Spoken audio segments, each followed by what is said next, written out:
This is BBC Television.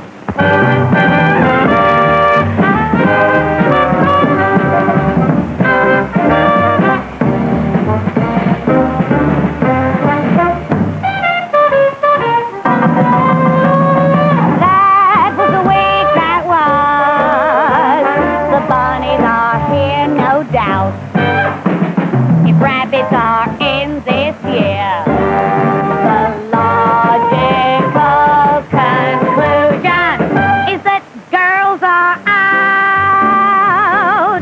The Labour MPs flock to Harold in dozens. It's not on your way brothers, but on your way cousins. The party has now got to meet at both ends. Like the other two statesmen, they must kiss and make friends. Iraqi TV has a hard-hitting show. We know satire's in, but how far can you go? Our latest bulletin from Dagenham, earlier this week, in fact 2 nights ago, when the newsreel came on in a cinema there and showed scenes of the last Ford strike. A chap in the front row turned to his wife and said, "Come on, dear, this is where we came out." Lou Grade, whose good taste brings you all beat the clock, went out of his way to get Steptoe a knock. Peeled spuds have been promised to please the housefrau. Stephen D has put Ireland in the dogma house now. TW3 down in the west have decided for news reading that men are the best. That was the week that was. It's over, let it go. Oh, what a week that was. That was the week that was.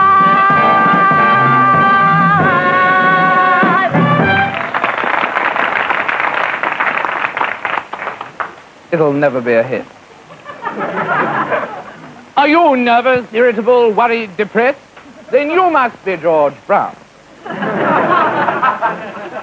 But at this moment, it's not George Brown just now who needs the commercials. Oh no, as 5 of the papers said this morning, it's the mystery man of British politics, Harold Wilson. I cannot tell new Instant Wilson from the old pipe-smoking Atlee. I cannot tell new Instant Wilson from old stab-in-the-back Wilson. And now we have here the 2 commodities right here, and I'm going to ask Connie here, who's blindfolded at the moment, if she can tell the difference between the difference between the one that's only been washed white once and the one that's been whitewashed consistently for the past 3 weeks, particularly the last 2 days. Well, I think it's the one on the left. I see. And would you like to know which that is? Yes, definitely, Huey, I would, yes. Well, would you just take that card? Oh, thank you. Oh, it's Wilson. It certainly is Connie. And why did you choose Wilson? Well, I thought that the other one was probably cleaner, but it wasn't so bright, you know. Whereas the Wilson made me think straight away of, lovely white collars. And I hear the Wilson's the one with the mystery ingredient. Yes. Ladies and gentlemen, you see, Connie chose Wilson, the product that wasn't tied. For remember, 144 out of every 249 Labour MPs prefer Wilson.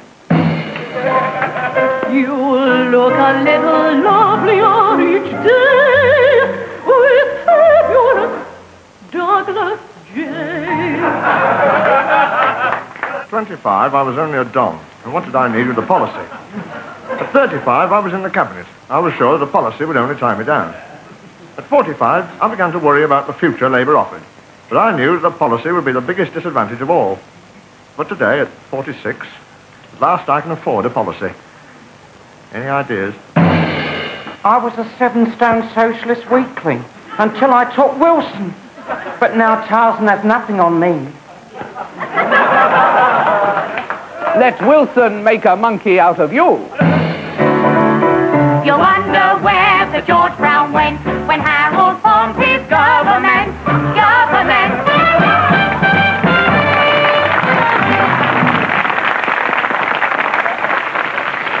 A week or so ago, the black and white minstrels went off the air for a summer holiday. But that doesn't mean that we say goodbye forever to Alabama suns and Mississippi moons. On Wednesday, a 35-year-old white man making a protest walk through Alabama to Jackson, Mississippi, was found shot dead by the side of the road.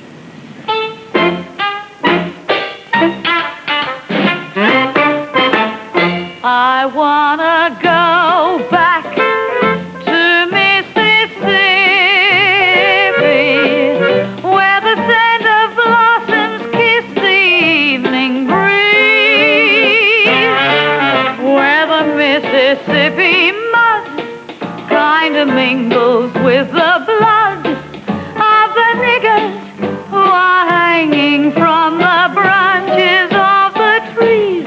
I wanna go back to Mississippi. So honey, don't be late. Up above, there's nothing but a budded color moon, while down below, they're cutting up a chocolate-colored coon. So carry me back to Mississippi, American state. Mississippi is the state you've got to choose, where we hate all the darkies and the Catholics and the Jews, where we welcome any man if he's white and strong and belongs to the Ku Klux Klan. Take me, home to Mississippi, that's a place I long to be. Miss you, Mississippi, Mississippi, land of the free. So an uppity nigger going to cast his vote. I took that uppity nigger and I cut his goddamn throat. Uppity, uppity nigger, where you go today? If you vote, we'll cut your throat. Do-da-do-da-day.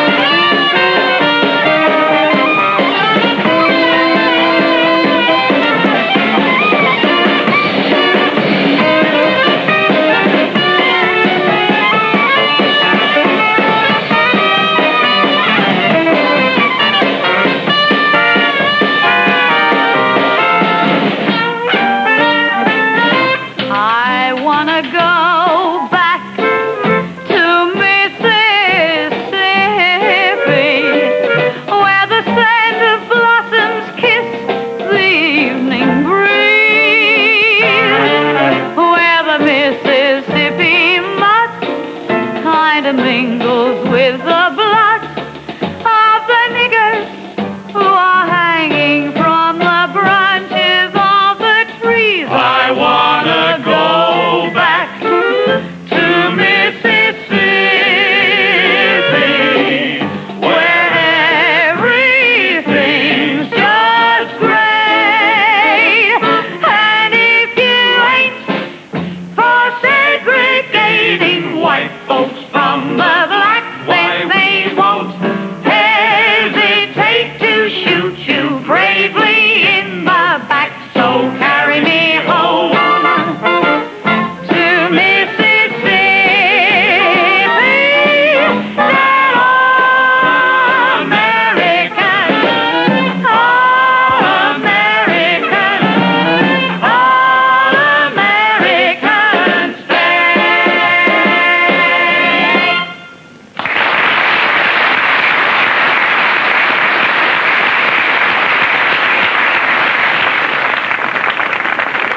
On Tuesday night, an undergraduate's production of Espresso Bongo opened in Cambridge. The proctor, Mr. Richard Bainbridge, who has to approve all university shows, watched the dress rehearsal, if that's the right term. And in one scene, 4 girls posed nude from the waist up. Mr. Bainbridge said afterwards, "Frankly, I prefer Shakespeare." Well, your wish is our command.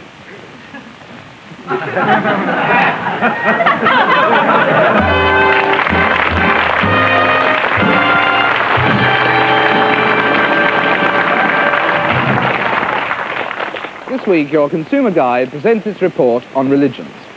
Of the dozens of products on the market, we investigated the following 6: Judaism, the Roman Catholic Church, the Protestant Church, Islam, and communism. We ruled out Hinduism because it embodies a caste system which we felt was alien to the British consumer. However, the Hindu does believe that animals have souls, every bit as good as human ones. In this sense, it could be said that every Englishman is a Hindu at heart. We began by applying 3 basic tests. A, what you put into it, B, what you get out of it, and C, how much does it cost? Judaism. This is the oldest religion we tested. Its small number of users, 13 million, is deceptive since many large and powerful subsidiaries derive from it. A, what do you put into it? Belief in one only God, several do's and don'ts. Never prepare milk and meat in the same dish. Do no work between sunset on Friday and sunset on Saturday, and you must cut off the foreskins of your male children. B, what do you get out of it? Membership of the oldest club in the world. Prayers and advice are tailored to fit most consumer crises and can also be newly bespoke. You are one of the chosen people. This gives confidence, and we particularly like the guarantee of eternal life through the Messiah who will take responsibility for all your guilt when he arrives. See, what does it cost? In crockery alone, the expense is fantastic. Plus the wages of a reliable Gentile to run the business between sunset on Friday and sunset on Saturday. Infertility is the only grounds for divorce. We did not try to obtain one. We next tested the Roman Catholic Church. The vigorous new ideas of this splendid corporation were largely pioneered by the previous group. But a sales organization has enabled it to far outstrip the parent company with 340 million current users. Applying the tests, we found A, what do you put into it? Belief in only one Godhead operating on a troika basis. We must stress here that the idea that the head, or pope as he is called, claims infallibility in all matters is a fallacy. The Pope cannot tell you which television set is the best. His infallibility is strictly limited to matters of faith. He can only tell you which television programs you mustn't watch. B, what do you get out of it? Principally the new Christianity. The confessional mechanism is standard. The rule here is don't, but if you must, confess as soon as possible afterwards. We found this very useful. A comprehensive life and death advisory service is available from a priesthood unencumbered by family ties. With Roman Catholicism comes a guarantee that it is the only true faith, and exclusive personal survival in heaven is assured. On the whole, we found this product deeply satisfying. What does it cost? A drawback. It is very expensive. During a visit to head office in Rome, a rosary or aid to prayer cost 100 lira. Devotional pictures, 40 lira a time. We were charged 200 lira to see the catacombs, 300 lira to enter the Sistine Chapel, which is very dark indeed. And a tour of the anterooms of St. Peter's Basilica cost 300 lira in tips alone. We found it impossible to obtain a divorce. Protestantism. Protestantism is a breakaway from the Roman parent organization. 2 main brands are available, the big Church of England or the Nonconformist Economy Pack. What do you put into it? Belief that the Queen should be the head of the church. Belief that the Prime Minister should appoint the Archbishop of Canterbury, and belief in God. What do you get out of it? Independence. How much does it cost? Surprisingly little. We found no difficulty in obtaining a divorce. We next turned to Islam, with 270 million current users, founded 1300 years ago. It is necessary here to believe in one only God and his true prophet Muhammad. Begin services with the lesser ablution, wudu, of face, hands and feet. The greater ablution, or ghusl, is being required only after legal pollution, of course. Recite the creed with full understanding once in your life. Go to Mecca once in the life. When you get there, put on 2 seamless wrappers. Do not shave, trim nails or anoint the head. Visit the sacred mosque, Masjid al-Haram, of course. Kiss the black stone. Go round the Kaaba 3 times, then 4 times, 3 times walking, 4 times running, 7 times in all, of course. Visit the Maqam Ibrahim, climb Mount Sasfar, run from it to Mount Marwa 7 times, go to Muzdalifah, stay the night, throw stones at the 3 pillars of Mina on the great feast day, offer sacrifice, and if convenient, visit the tomb of Muhammad. What do you get out of it? Up to 5 wives.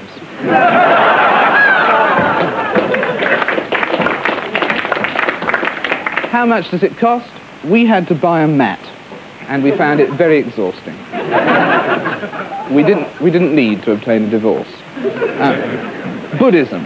Now, this was the second oldest religion that we tested. It's man-made, flexible, and was designed by Buddha 2,522 years ago. B, what do you get out of it? Nirvana, or a sense of non-being. What does it cost? Nothing. We didn't try to obtain a divorce. We don't understand why communism is on the market at all. It's very recent, mass-produced, and its chief prophet appears to have no background in the industry at all. The claim that this shoddy product must inevitably replace all the others in the market we found rather shocking. As in the Church of England, we found no difficulty in obtaining a divorce. In conclusion, we found that as a reward for the good life, all the better religions claim to offer eternal happiness in an everlasting heaven. We decided to test these claims, but were unfortunately unable to find anyone who would undertake this. We apologise for our failure to verify this important aspect of the product. In choosing the best buy, we rejected Islam as a cut-price form of Judaism. We liked Buddhism, but the product does not travel well and thrives best in a warm climate. Judaism we thought frankly unsafe. We recommend that unless you have it from birth, you would do well to avoid this product. If you can afford it, Roman Catholicism with its continental line plus international performance is well worth having. But we suggest you should think carefully before deciding on it, as it's by no means trouble-free. The attraction of the Church of England lies in its democratic spirit. If you want transubstantiation, you can have transubstantiation. If you don't want transubstantiation, then you don't have to have it. You can just walk down the road into another Church of England church and not have it. If you want Mass, you can have Mass. If you want Immaculate Conception, you can have that too. But nobody will force you to have it if you don't want it.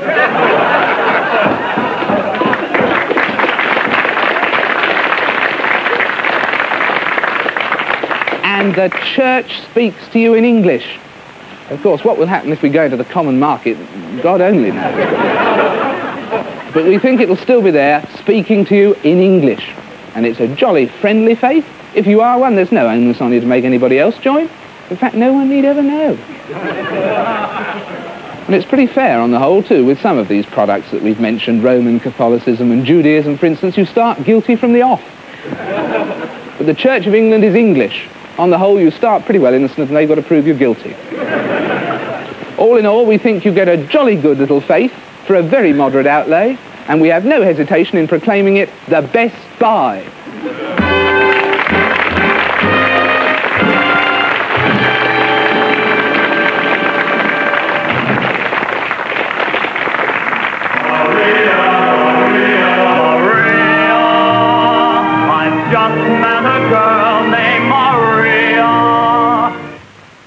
You'd never make it, darling. Where do you want to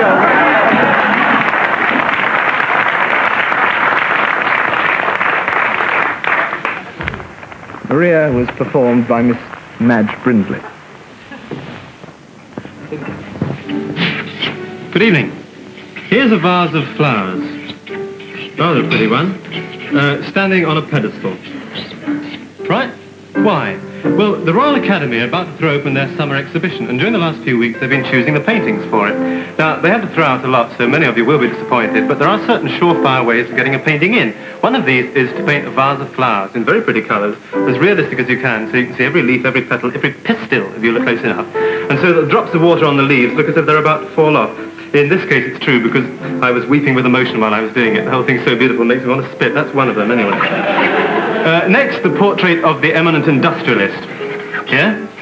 In this case, the chairman of the Worshipful Company of Glassblowers, not the handsome fellow, but a solid family man, and he lends a bit of tone to the whole thing, wearing a collar and tie, which is more than to say for some people there. There he is. Next, the nude.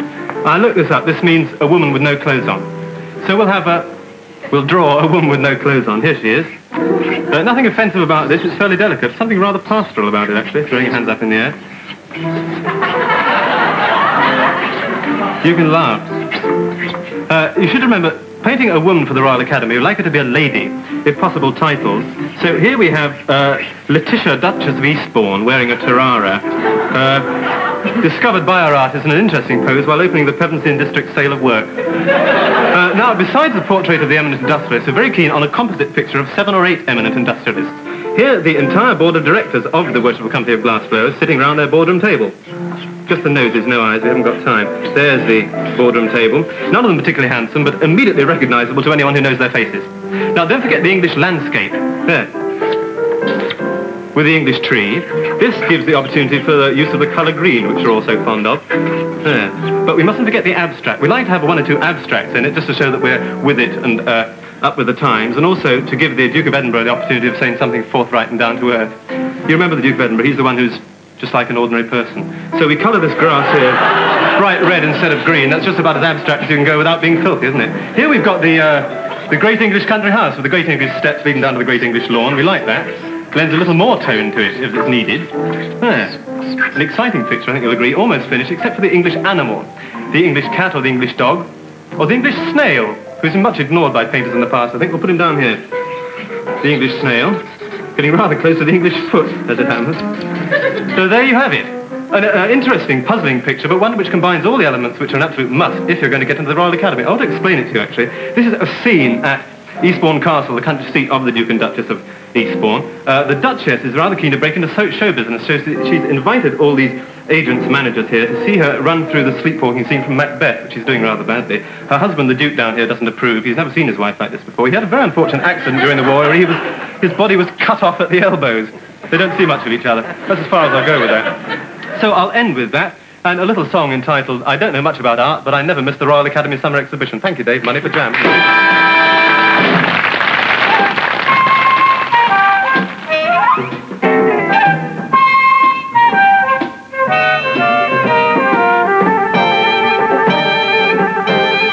Let's run away.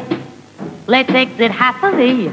Let's flee the rain and hop a plane for Rome or Napoli. Tell Alitalia I'm hankering for Italian sky and pizza pie. So vengo, vengo, amore, I'll sing all day. One song particular, if you will stick with me, funicular. It's all on Yente, there ain't any more. I miss it so I wanna go, so vengo, vengo, amore. I'll stop the Vespers if they run you down, while you are wolfing your lasagna down. And then we'll walk along a crowded square where there's love in the air. We'll steal a kiss, our hearts will beat alike, and every day will be so gay and dolce vita-like. With you I'm Latin, I tell you, senor, just call me Mimi when you see me. Vengo, vengo, amor, oh amor, I'm feeling fine and jaunty. Avanti, vengo qui, non capisco inglese, scusi, senor. Non posso parlare inglese, ain't it crazy? Standing in the middle of the Appian Way, happy and gay, what a day. I'll discover that my lover is the Latin at heart. We'll dine a la carte for a start. Antipasto con frittata, beefsteak con insalata, and vino for two. After that I know a place to go. Night will fall and I will call you Caro. We'll forget tomorrow and we'll have plenty of love. Dolce far niente, let's start out today the Italian way.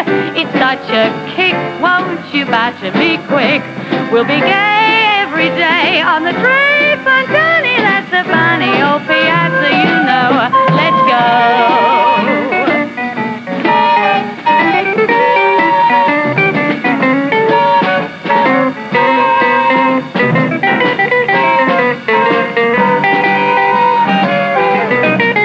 We'll fool around, all young and pony-like, and keep our love from growing slow and Antonioni-like. So come and get it, I've said it before. You'll find there's plenty, all on niente, vengo, vengo, or more. Just say we may go, grazie, prego, vengo, vengo, amor. Let's keep it merry, per piacere, vengo, vengo, amor.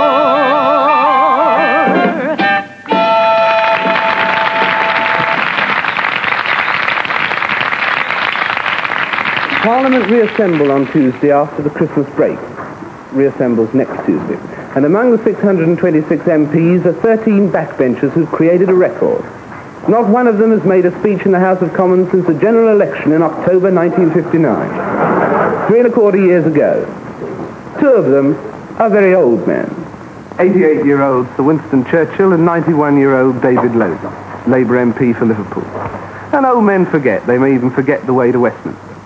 But the achievement of the others should not pass unrecognised. So tonight we present our salute to the silent men of Westminster. Salute Arthur Moyle, Labour MP for Oldbury and Hales-Owen. Mr. Moyle said in his 1959 election address, Parliament gives one a great opportunity of service. According to Hansard, he's used this great opportunity of service since the election by asking 6 questions. 4 of them written, which means he didn't even have to be present to ask them. Salute John Peyton, Labour MP for Norwich North. Mr. Peyton holds strong ban-the-bomb views. He said in his election address, I will continue to advocate these ideas on every opportunity that offers. In the past few years in Parliament, he's advocated few ideas of any sort. His only utterance on defence issues was last July, when he asked the Minister of Defence to protect young servicemen from travelling salesmen. Salute Sir Beverley Baxter, Tory MP for Southgate. He proclaimed in his election address, Let us make our voice heard across the country. Sir Beverley's own voice has been heard across the House of Commons 6 times since the general election, on each occasion interrupting another MP who was trying to deliver a speech. It's fair to point out, though, that recently he has been more occupied with serious matters, not just mere politics. Last year he put this profound question to the readers of the magazine Time and Tide. Can a dog have a soul? Salute Tom Oswald, Labour MP for Edinburgh Central. In 1960 he suggested that post office thieves should be photographed secretly and silently and trapped by secret and silent alarm systems. Most of Roswell's parliamentary activity since the election has been silent too, indeed secret. His voice has been heard in the House on only 10 occasions. 4 times to ask questions, 4 times to interrupt other MPs, and twice to raise points of order. Salute Harold Stewart, Tory MP for Stockport South. In his election address, he asked voters to elect him to fortify the Prime Minister in the tasks which lie ahead. He has fortified the Prime Minister by asking exactly 1 question about the shortage of hearing aids in Stockport. Oh, yes, and he did interrupt 2 other MPs, because he told one... I'm trying to follow you as closely as I can. Salute Sir Norman Hulbert, Tory MP for Stockport North. Yes, lucky Stockport again. Sir Norman is chairman of Associated Motorcycles. Last month he hit out at Come-Out Boys because of the noise they make. No one could hit out at Sir Norman for this reason. The only noise he has made in the House since the election has been to ask a question about naval survival rafts. And now, the party champions. Labour, Charles Key, MP for Poplar. In his election address, he called for the greatest effort and enthusiasm. With the very greatest effort and enthusiasm in the world, it's been impossible to trace a speech by him in the House of Commons since March the 26th, 1957. Conservative Sir Donald Cabery, MP for Leeds North West. By February 1961, Sir Donald hadn't made a speech in the House since March 1956. Then he resigned as Conservative Party Vice Chairman because... I wanted to take a more active part in the day-to-day work of the House of Commons. He still hasn't made a speech since March the 21st, 1956. So let us salute the silent men of Westminster. And if any of them are thinking of making a speech in the near future, we'll be happy to supply their photographs to the Speaker of the House of Commons, so be sure to recognize.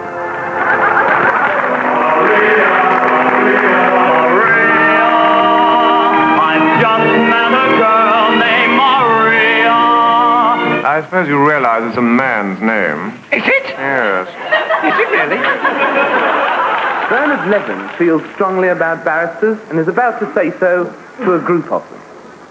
It will be generally agreed that the most foolish, dangerous, and ultimately disgusting enterprise any man can undertake is to go to law. And it will be further agreed, at least it will be shortly, that the ultimate cause for this deplorable state of affairs is lawyers. Now, every trade, as we know, likes to surround itself with an air of mystery, of pretension, of privilege it has not earned, basically in order to put up its price to the consumer. But none has done this with such single-minded rapaciousness as the lawyers. Their rate for the job is, of course, little short of ludicrous. I can hire the most eminent surgeon or portrait painter in the land at a fraction of the fee demanded by a leading barrister. And, which is much more to the point, I get very much better value from him. The lawyer who sees his brief for the first time on the morning of the case is something of a standing joke, but I doubt if he's much of a joke to the poor devil whose money, or indeed even liberty, may depend on him. Now next, anyone who has ever had any dealings with lawyers will know only too bitterly well how stupendously low is the average level of competence throughout the industry. The judge who asks, "Who is George Roby?" is another figure of fun. But the lawyer who cannot grasp the simplest elements of a case outside the legal intricacies that he knows about is a far more familiar figure than the one who has even a nodding acquaintance with the real world outside. And of course all this is saying nothing about their behavior in court. The trickery and bullying of an ineffectual witness is possibly the most scandalous single trait in barristers' courtroom behavior. But scarcely more tolerable is the behavior of the lawyer who will, with tears in his eyes, denounce the behavior of the defendants as shocking, wicked, shameful and immoral, and absolutely unparalleled in all his experience at the bar, when we all know that if he'd been telephoned 5 minutes earlier by the other side, he'd be saying exactly the same things about the plaintiff. Now, of course, some of the iniquities of the lawyers are to be ascribed not to them, but to the legal system within which they work. Nevertheless, all reforms must begin somewhere. And for my part, I can't think of a better place to begin this particular reform than that proposed by Dick the Butcher in Shakespeare's Henry VI Part 2. The first thing we do, let's kill all the lawyers.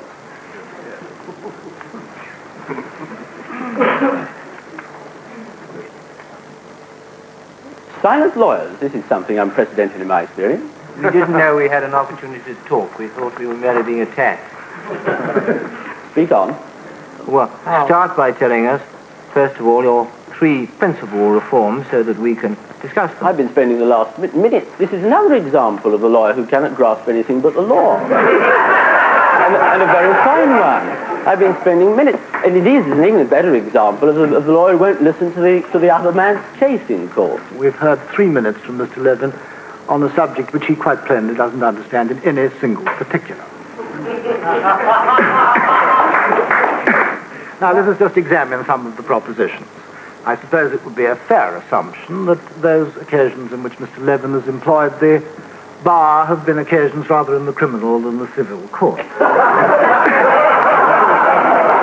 On what occasion did he know about a lawyer being phoned 5 minutes before a case? Well, now you put me in a difficulty, because if I give you the named address, you will immediately have the law upon me, and I know better than to get mixed debates in that particular lawyer's part. I suggest but I only gave that you haven't the name or the address.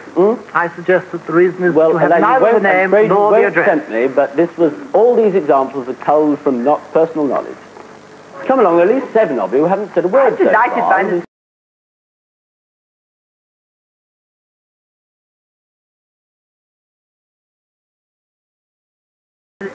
That he is better served by the man who chops off his leg than the man who secures his divorce, or something of that Well, no, but if I go to a surgeon to chop my leg off, there's a reasonable supposition that he will, in fact, chop the right leg off. Alas, with a lawyer, no such standards of efficiency seem to offer. Are you suggesting, Mr. Levin, that you might have the wrong wife chopped off, or something of that sort? Indeed, left to the lawyers, I might well. What are we to do to make ourselves better? You see, this is a typical lawyer's trick. If you criticize the indefensible practices that they indulge in, they immediately say, I've been talking about them for minutes on end. You charge too much, you're inefficient, you're hypocritical. If you think we charge too much, you know that there's a way by which any bill can be reviewed, which is more than the surgeon can help. Yes, Mr. Levin, you can get anybody from 2 guineas upwards. Why do you insist, if you're a QC, on having a junior in court with you? Otherwise you won't go into court. It is quite wrong to say that QCs insist on having a junior with them. Well, you have one always. Ah, yes, but you must see that there is a difference between the result and the cause. The reason why QCs have a junior with them is because the system is such that in order that the public may have proper sense, the preliminary functions in a case are undertaken by a junior in order to relieve the QC, from that part of the work so that he may better prepare the other part of the case. Well, but you must know better. that. No one can have reached even your It's age without learning that much. It's the lamentable standard with which... It's the lamentable standard with which, after all that, he does prepare it, and the sight of him scuttling out to another court. The example of a lawyer scuttling out to another court while his case is going on, because it's involved in another case. Are you telling me that doesn't happen?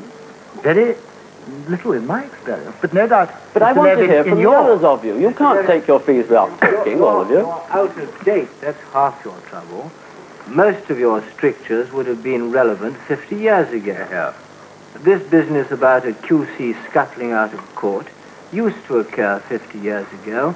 You see it rarely now. It's the junior that scuttles out of court because he is so much busier. Well, you must get your facts right. You must get your facts right in before that you case, start there must attacking. be something to be said for the old-fashioned system. There seems to me to be some curious aspect of this profession that a member of it, whether junior or senior, can abandon the case for which he's been hired and go off to another. I mean, to get a little more work. But you're not obliged to go to a QC. And you see, we want to be in a position to be able to judge whether possibly the reason he scuttled out of court was that he couldn't stomach representing you further. Well,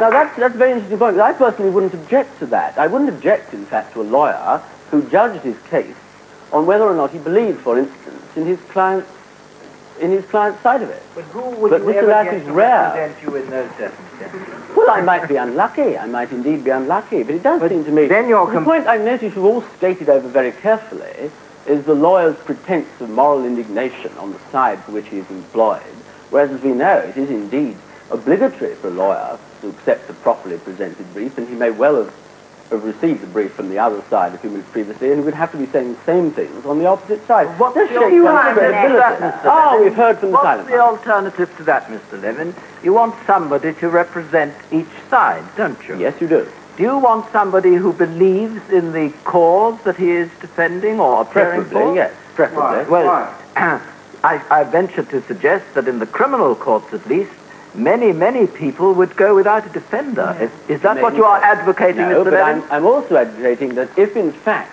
a lawyer is going to take a case without himself being personally convinced of its validity, he should lay off the moral indignation. I put it this way, then. Do you think an actor should only act the part of a good man and not a bad one? Is he to play the part of a villain badly because he doesn't believe in villains?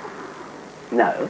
Well, then what's the The difference? journalist should only write an article upon a subject which he thinks is useful to ventilate to the public. Ideally, certainly. And is that the practice that you have adopted Yes, in such indeed. journalism as you've Yes, been able to achieve? Yes, indeed. But if you are saying that journalism is an immoral profession and so is the law, I'll meet you that far. No. I was considering only your part in journalism, Mr. Levin, not the subject generally. In the street of 1,000 prefabs, by the sign of the swinging pan, lived an amorous wife who blighted the life of many a maintenance man. She was long past her prime, she was ravaged by time and the workmen who served the estate. But none could resist, she was top of the list, and her name was Camberley Kate. Yes, Camberley Kate would wait by the gate for the workmen on the wash day each week, and she'd open it wide and she'd pull them inside and show them her scrubbing technique. She was old, she was grey, but she had a way with a brush that made tradesmen yearn. She could give them a shock just by ironing a sock, but she asked so much more in return. For her favours were bought with a pint or a quart or a couple of hundredweight, and though workmen would try, they could not satisfy the demands of Camberley Kate. Now, the council knew Kate always kept up her rate, so they thought they should keep up with hers. One workman a day wouldn't keep her away. They decided to send them in pairs. Well, they sent them in ones, and they sent them in twos, and they sent them by 3 and by 4, and they called in the army and sent in platoons, but they came back defeated and slightly depleted, and still Kate was screaming for more. It was Saturday night in the town hall, and the council were deep in prayer, when the doorbell rang with a thunderous clang and nearly deafened the mayor. And in walked a chap in a filthy cloth cap who said, "I can do the trick." In a dirty old Mac with a bin on his back, they knew it was Dustman Dick. So Dustman Dick, just out of the nick, was sent to call on Kate. She threw back the door and she let out a roar as he stood by the garden gate. But Dustman Dick was far from thick. He knew just how he should start. he stepped aside so Kate espied his ruddy great refuse cart. His joy and his pride, it was 15 foot wide, 20 horsepower and 13 foot tall.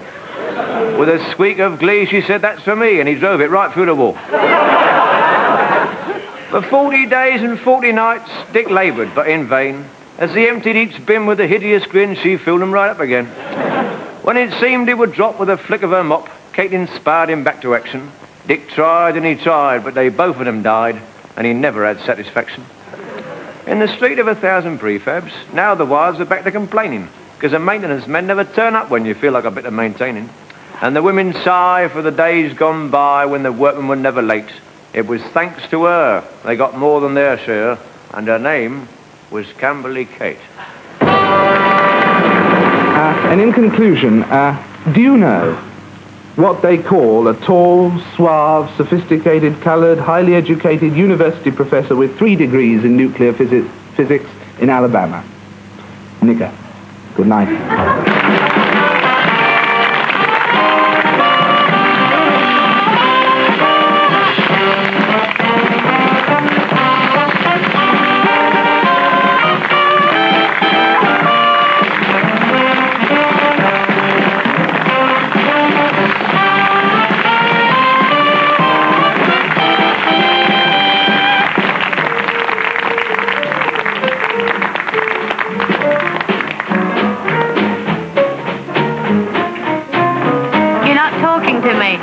Yeah, but I'm thinking about you. Yeah, well, I can't accept that. You're still not talking to me. Yeah, but I'm thinking about you. Well, I still can't accept that. No wonder our relationship is floundering. Well, yeah, but I don't believe you love me. Only just because I don't look in your eyes when I say I love you. Now, that's no reason Look, can't you realize the importance of the not only physical contact, but a contact of a soulful nature that can come only when 2 people, especially like us, have a non-material existence to look forward to? Yeah. And after considering the importance of what Proust and Schopenhauer have done to our lives, well, honestly, if you just stop to consider my side of the whole arrangement, I'm sure you can only come to one conclusion, and that is... Well, now, wait just a minute, baby. You're not really talking to me. No, but I'm thinking about you. Well, I can't accept that.